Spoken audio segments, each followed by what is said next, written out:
pour these today. Concrete guy should be here any minute. So I've ran these rails along the side at the slope that I want, and the screed board will go on the bottom. It will fit underneath these, slide out. And out here I'll go on the top rail here and the bottom of this and glide across that way.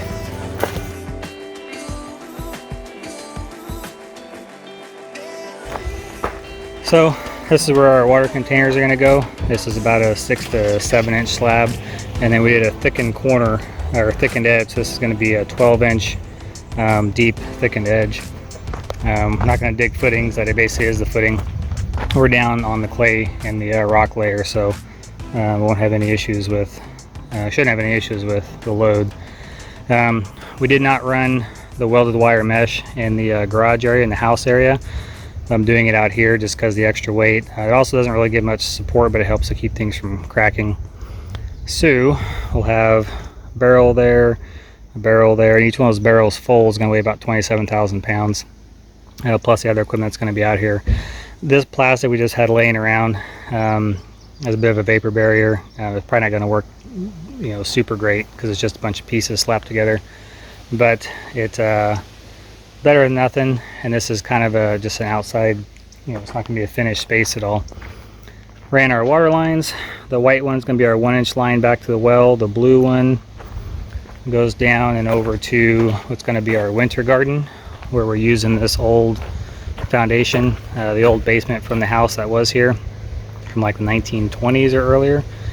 It's had a couple additions to it. So the rock was the original. The stairwell was done at some point. The steps are a different pour. The foundation's a different pour. So they've done a few different pours in here over the last century. And then we of course took the whole back half out because the driveway for the camper, for the drive-through, is going to go right over that. So we were going to pour this, but after doing some brainstorming, we're just going to use CMU block, and we're going to block it up on the inside of the walls up 6 feet, and then we'll just backfill up against it. So you're actually not going to see any of the old rock or anything, which is a shame, but it's really falling apart. Anyways, that water line down there, we'll run into it so we can have water inside the winter garden, and then we'll put a door on the old cellar kind of access over there. That'll be it. And Barry said that anytime you run a 1-inch line, it has to go through an 1.5 inch PVC pipe because it's easy. Yeah. So I went to the store. I was planning on running a 3/4 inch line back to the well, and I thought, I should upgrade to a 1 inch. And then on the way back, I was thinking that's gonna be awfully hard to get a 1-inch line through an 1.5 inch pipe, and it definitely was not easy getting that through there. 3/4 went through without any problem, but the 1 inch was quite difficult. But it's through, so now all I gotta do is dig this line. I have 200 foot of line all the way back to the well, and I may actually need to get a 3rd roll. But concrete should be here any minute, and we'll start pouring.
Looks messy down there.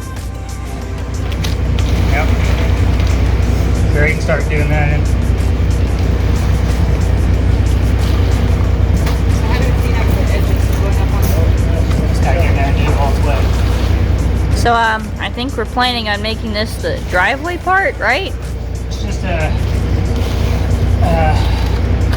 finished area into the garage.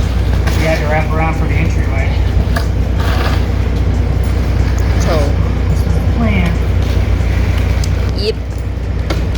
We already did one on the east side, pretty sure, and I think that's where our rainwater tanks are gonna go. Right out over there. over there. Yeah. Oh.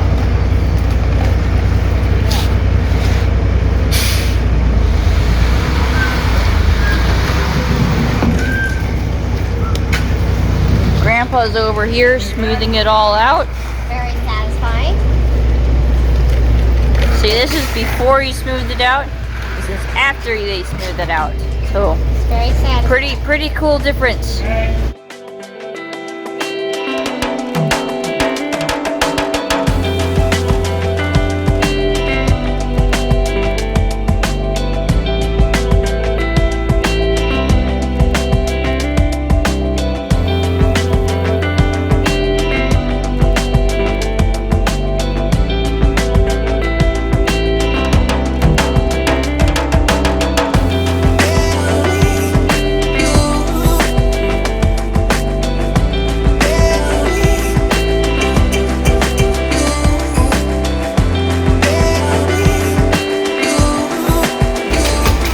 Here, what do you make it? Nice mud pie. This is a giant concrete pie.